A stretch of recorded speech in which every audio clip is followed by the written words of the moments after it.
जो हम मैचेस हारे भी थे वो लास्ट ओवर तक फिनिश हुए हैं। हमने 130 किया था, 145 किया था, और जो ज़ल्मी वाला भी मैच हारे थे वो भी हम कंट्रोल कर रहे थे। लेकिन यही क्रिकेट की ब्यूटी है कि किसी टाइम भी आपको रिलैक्स नहीं होने देती। और अल्हम्दुलिल्लाह जिस तरह का हमारे मुल्तान से कराची वाले मैच से नॉकआउट मैचेस स्टार्ट हो गए थे, तो हमारा बिलीव यही था कि वन बाय वन मैच को लेना है। और जिस तरह की हमारी टीम है, कोई ऑन अ डे कोई भी हमारा प्लेयर कहीं से भी मैच जिता सकता है, वो बिलीव हमेशा से हर प्लेयर में था। जी वरी भाई। अच्छा शादाब, बहुत सारे लोगों को एतराज़ था, बहुत सारे लोग तनकीद भी कर रहे थे कि आप बैटिंग से परफॉर्म तो कर रहे हैं, फील्डिंग बड़ी अच्छी नहीं, आज आपने बॉलिंग से ही परफॉर्म करके दिखा दिया। वो टेक्निकल जो आप बात कर रहे थे कि टेक्निकल जो इन पे काम किया है, तो वो काम आज हमें नज़र भी आया और आपने बॉलिंग बड़ी अच्छी की। देखिए, अभी भी मुझे लगता है कि वो प्रोसेस में है। वो ऐसा नहीं है कि वो चीज़ 100% ठीक हो गई है, अभी प्रोसेस में है। अभी अभी भी मुझे लगता है कि मैं वैसी बॉलिंग नहीं कर रहा, लेकिन जितना ज़्यादा टाइम मिलेगा उस चीज़ को, क्योंकि वो टाइम के साथ होगी। ऐसा नहीं है कि मैंने आज कोई चीज़ चेंज किया तो वो मुझे का रिज़ल्ट मिल सकता है, ऐसा नहीं है। और मेरा बिलीव है कि मैं प्रोसेस पे यकीन रखता हूँ, और जिसका प्रोसेस अच्छा होता है, चीज़ें कंसिस्टेंटली आप बेहतर करते हो। तो प्रोसेस अल्हम्दुलिल्लाह मुझे लगता है कि वो अच्छा है, और उसी पे मेरा बिलीव है। और होपफुली आने वाले वक्तों में और ज़्यादा अच्छी बॉलिंग होगी और इम्प्रूवमेंट आएगी। जी अस्सलाम वालेकुम शादाब। आज आप लोगों ने विक्ट्री लैप में पैलेस्टीनियन फ्लैग्स आप लोगों ने वेव किए, तो उसके बारे में ज़रा बताएं, किसका आइडिया था, how important was that gesture for you guys? देखिए, बहुत ज़्यादा इम्पोर्टेंट था, और ये सबका मिलके एक आइडिया था। और अल्हम्दुलिल्लाह वो चीज़ हमने की भी, अल्लाह ताला ने हमें वो अपॉर्चुनिटी दी। देखिए, जो चीज़ें हम कर सकते हैं वो कोशिश करते हैं कि वो करनी चाहिए। शादाब, मैं इमाद के हवाले से बात करूंगा कि आज वो फाइनल के भी बेहतरीन खिलाड़ी करार पाए। तो आपने पिछली प्रेस कॉन्फ्रेंस में कहा था कि मैडी वाई को जो है आना चाहिए, और मैं चाहता हूं कि वो रिटायरमेंट वापस लें। तो क्या कभी उन्होंने ये कहा कि किस इशू के ऊपर उनको एतराज़ था जो वो इतना एक्सट्रीम लेवल पर उन्होंने ये फैसला किया और रिटायरमेंट लेने का फैसला किया था? देखिए, उनका कोई ऐसे इश्यूज होंगे, डेफिनेटली इतना बड़ा डिसीजन दिया। दूसरा, मैडी का अपना ही फैसला है कि वो रिटायरमेंट वापस लेना चाहते हैं। ओबियसली कोई उनसे बात करेगा तो मुझे लगता है कि वो वापस आएंगे, क्योंकि वर्ल्ड कप का सीज़न है, वर्ल्ड कप आने वाला है। तो जो हमारे बेस्ट प्लेयर्स हैं और बेस्ट फॉर्म में जो प्लेयर्स हैं उनको वो मौका मिलना चाहिए। तो ये मेरी विश है कि वो खेलें। अब वो उनकी अपनी सोच है कि वो आते या नहीं आते, वो डिफरेंट है। जी शादाब, ज़बरदस्त परफॉर्मेंस रही आपकी, टूर्नामेंट में भी आपको बेहतर खिलाड़ी करार दिया गया। अब कितने पुरुमीद हैं कि आगे पाकिस्तान टीम में T20 वर्ल्ड कप के लिए शामिल हो जाएँ, दूसरे या बड़े इवेंट के लिए दोबारा शामिल हों पाकिस्तान टीम में? देखिए, मैं उस चीज़ पे बिलीव नहीं करता कि मैंने सिर्फ पाकिस्तान टीम से खेलना है, ऐसा मेरा नहीं है। मेरा ये है कि मैं जिस टीम से भी खेलूँ, ओबियसली मैं चाहता हूँ कि उस टीम को मैं मैचेस जिताऊँ। और देखिए, ये टूर्नामेंट भी ऐसा नहीं था कि मैं कम बैक के लिए खेल रहा हूँ। मैं ये कोशिश कर रहा था कि जो चीज़ें मुझे आती हैं, मेरा जो प्रोसेस है उसको बेहतर से बेहतर करूँ। और देखिए, खेलना ना खेलना वो आपके हाथ में नहीं है। मुझे लगता है कि आपका जो डिसिप्लिन है और जो प्रोसेस है वो आपके हाथ में है, और उस चीज़ का बिलीव रखना है। बाकी कभी आपसे परफॉर्मेंस होगी, कभी नहीं होगा, कभी आप टीम में होंगे, कभी नहीं होंगे, लेकिन जो आपका प्रोसेस है वो अगर कंसिस्टेंट रहेगा, चीज़ें बेहतर होंगी, तो ऐसे ही है। और दूसरा, डेफिनेटली विश तो हर इंसान की होती है कि वो कम बैक करे और पाकिस्तान टीम से खेले। और वर्ल्ड कप है, और हर प्लेयर से, आप किसी भी प्लेयर से पूछेंगे कि वो वर्ल्ड कप खेलना चाहता है, तो वो डेफिनेटली कहेगा कि मैं पाकिस्तान से वर्ल्ड कप खेलना चाहता हूँ। तो वो मेरी विश है। बाकी चीज़ें मेरे हाथ में नहीं है। बाकी तो जब अल्लाह ताला ने लिखा होगा तो खेलूँगा। जी फैज़ान।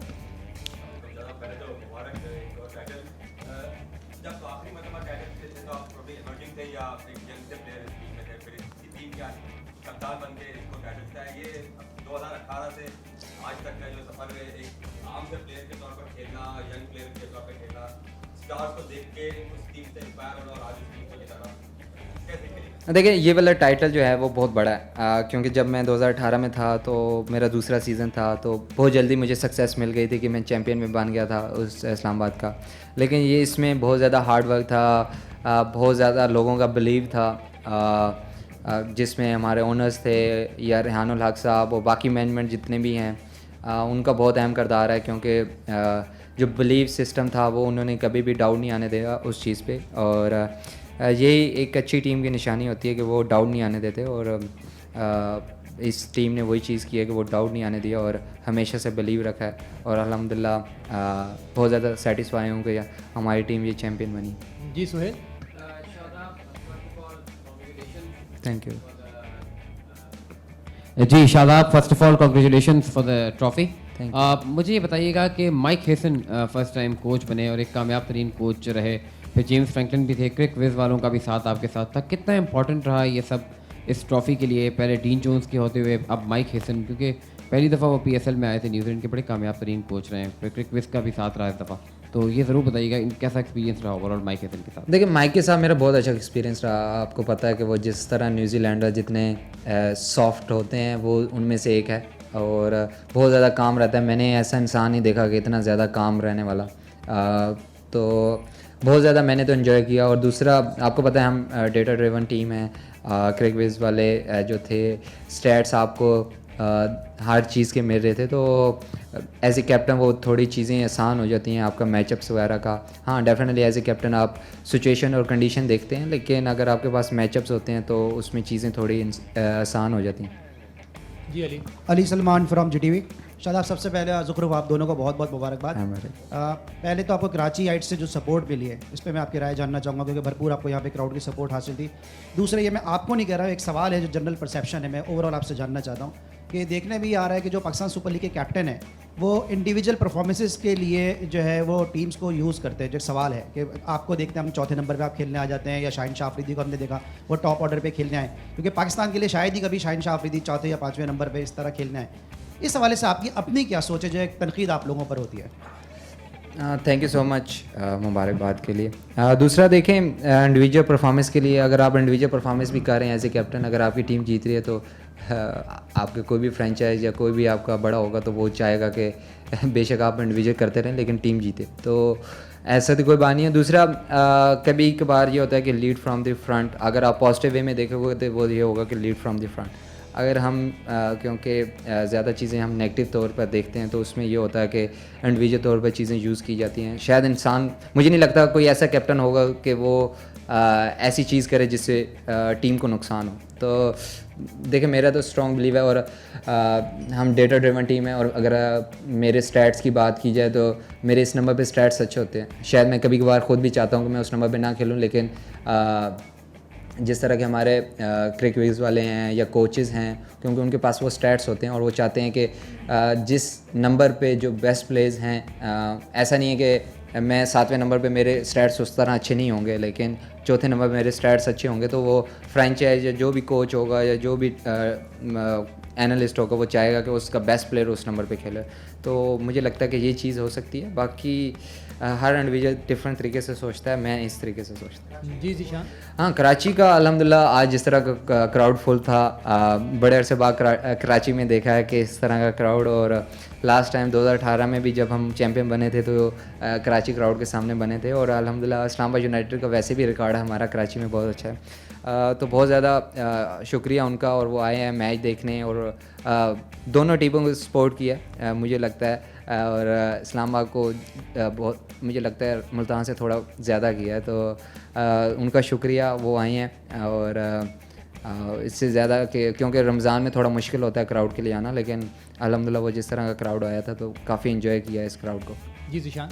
शादाब, एशिया कप और वर्ल्ड कप के बाद से जो आपके ऊपर एक तनकीद थी, हमने देखा कि आपने उसको बड़े ही पॉजिटिवली लिया, आई स्कूल रहे, जितने भी सवाल हुए सारी चीज़ें हुई। इस प्रेशर को बेयर करने के लिए कोई ख़ास कुछ करते हैं? अभी भी हम देख रहे हैं जितनी भी प्रेस कॉन्फ्रेंस हुई बॉलिंग के बाद सारी, मतलब एक प्रेशर होता है, उसको किस तरह रिलीज़ करते हैं वो थोड़ा सा बताइएगा। और हाई स्कूल रहे, और जब आज मैन ऑफ द टूर्नामेंट का था तो आए तो आपके कुछ एक्सप्रेशन ऐसे लगे कि वो शायद मुझे लग रहा था कि मुझे क्यों दे दिया, शायद इस तरह का कुछ लोग भी कह रहे थे। तो ऐसी कोई चीज़ थी या हम गलत समझ रहे थे? नहीं ऐसी कोई चीज़ नहीं थी, मुझे था कि मेरा ही बनता था। नहीं देखिए तनकीद जब परफॉर्मेंस पे हो तो वो समझ आती है, जब कभी कभार पर्सनल हो जाती हैं वो चीज़ें, वो थोड़ा होता है कि मुश्किल होता है। देखिए परफॉर्मेंस पे तनकीद करना बनता है, क्योंकि जिस तरह के हम वन स्पोर्ट्स नेशन रह गए हैं तो सबका यही होता है कि हमारी टीम हमेशा जीते और हमारे प्लेयर हमेशा परफॉर्म करे, तो उसके लिए तो वो प्रेशर तो रहता है कि यार आपने हर रोज़ परफॉर्म करना है। दूसरा कूल रहने का मकसद मेरा ये बिलीव है कि मैं प्रोसेस पे यकीन रखता हूँ। मैं रिज़ल्ट तो डेफिनेटली, अगर आपका प्रोसेस अच्छा है तो आपके पास रिज़ल्ट आएंगे। और जब आप परफॉर्म नहीं करोगे और रियलिटी ये है कि आपको एक्सेप्ट करना पड़ता है। ऐसा नहीं है कि मैं आपको बातों से बोलूँ कि नहीं मैंने ये किया, मैंने वो किया। जब आप नहीं कर रहे तो नहीं कर रहे, जब आप कर रहे हो तो ठीक है, आप बिल्कुल करना चाहिए। हाँ, मेरा ये बिलीव है कि जो आपको चीज़ आती है, आपका जो एटीट्यूड है ग्राउंड में, आप 100% वो चीज़ें दे रहे हैं, दैट्स इट। उसके अलावा आप कंट्रोल नहीं कर सकते।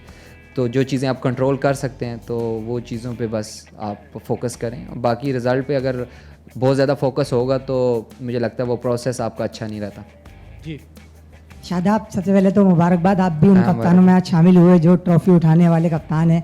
तो ये बताइए कि आपने 15 विकेटें भी ली और 300 से ज़्यादा रन भी बनाए इस टूर्नामेंट में, और वेस्ट इंडीज़ में और यूएसए में वर्ल्ड कप है, वहाँ पे आपने सीपीएल भी खेली है। तो पर्सनली एज अ बॉलर आप क्या समझते हैं कि वहाँ की कंडीशन आपको कितना सूट करेंगी?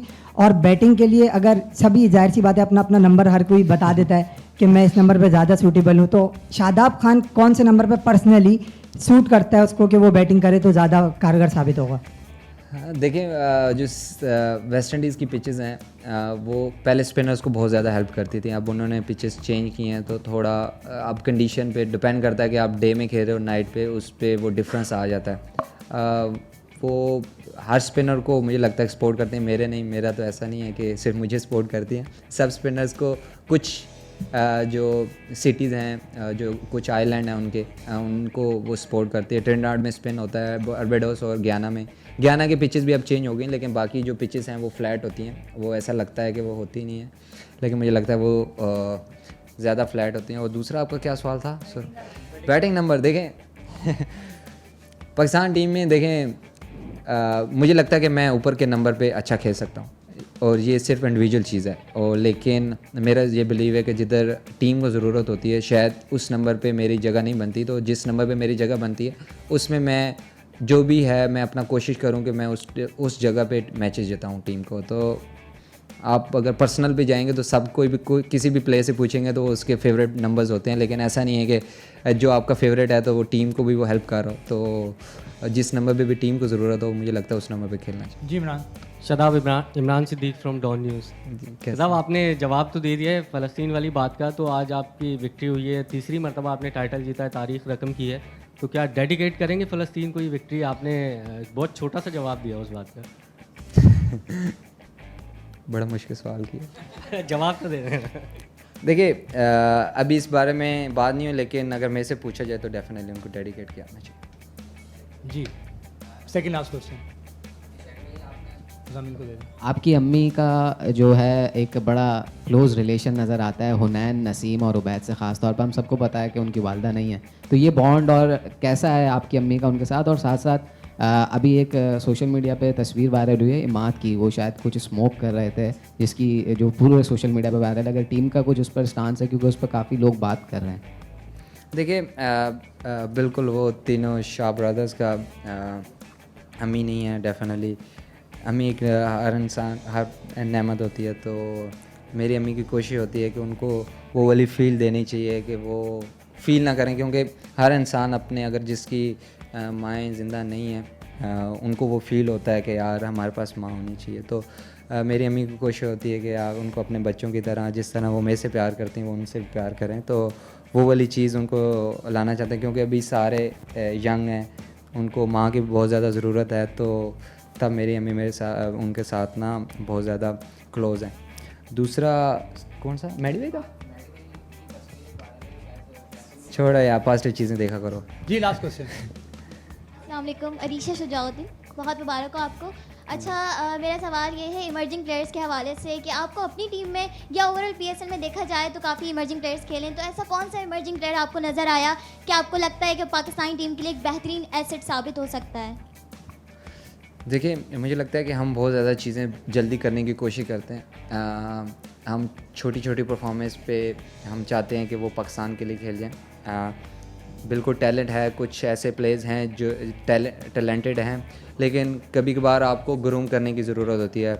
हमारी टीम में अगर देखें तो हुनैन, शामिल और उबैद जिस तरह के प्लेयर्स हैं वो आने वाले वक्तों में डेफिनेटली स्टार्स हैं। इसी तरह कराची में नियाज़ी था, मेहरान है, और काफ़ी ऐसे प्लेयर्स हैं जो आने वाले वक्तों में स्टार्स बन सकते हैं। लेकिन एक्सपेक्टेशन आप हम लोग इतनी ज़्यादा लगा लेते हैं कि हम उनको प्रेशर में रखते हैं। तो मुझे लगता है कि उनकी ऐसी ये एज है कि उनको ग्रूम करने की ज़रूरत है और उनको सिर्फ एंजॉय करने की ज़रूरत है कि वो इस अभी क्रिकेट को एंजॉय करें। क्योंकि अगर आप बहुत ज़्यादा प्रेशर डाल देते हैं किसी भी यंग प्लेयर पे तो कभी कभार आपसे परफॉर्मेंस नहीं होती तो आप ज़्यादा दूर चले जाते हो। तो मुझे लगता है कि हमारे पास में ऐसे नाम हैं जो टैलेंटेड थे लेकिन हमने उन पे इतना ज़्यादा प्रेशर डाल दिया जो थोड़ा सा दूर चले गए। तो ये ऐसी एज है कि जिधर ग्रूम करने की ज़रूरत है और इन्जॉय करने की ज़रूरत है कि उनको एक फ्री हैंड देना चाहिए कि वो इन्जॉय करें अपनी लाइफ को। जी लास्ट क्वेश्चन आसिफ भाई। तो शादाब आपने कहा ग्रूम करना चाहिए प्लेयर्स को, आपकी टीम में एक यंग प्लेयर था अंडर 19 का कासिम अकरम, उसको थ्रू आउट द PSL उसको चांस नहीं दिया, इसकी कोई ख़ास वजह? देखें एक कम्बिनेशन है जिस कम्बिनेशन के हिसाब से हमने उस नंबर के लिए 2 प्लेयर्स रखे हुए थे कासिम अकरम और सलमान अली आगा। तो मुझे लगता है कि Salman Ali Agha through out the tournament इतनी अच्छी परफॉर्मेंस दे रहा था जिसकी वजह से अनफॉर्चुनेटली कासिम को वो अपॉर्चुनिटी नहीं मिली। लेकिन जिस तरह का कासिम का एटीट्यूड था क्योंकि जब भी वो फील्डिंग करने आया तो वो चीज़ नज़र आ रही थी, हंगर नज़र आ रही थी। लेकिन कभी कभार ऐसे होता है कि टीम कम्बिनेशन में वो चीज़ें नहीं आती, लेकिन उसमें बहुत ज़्यादा टैलेंट है और डेफिनेटली वो आने वाले वक्तों का स्टार है।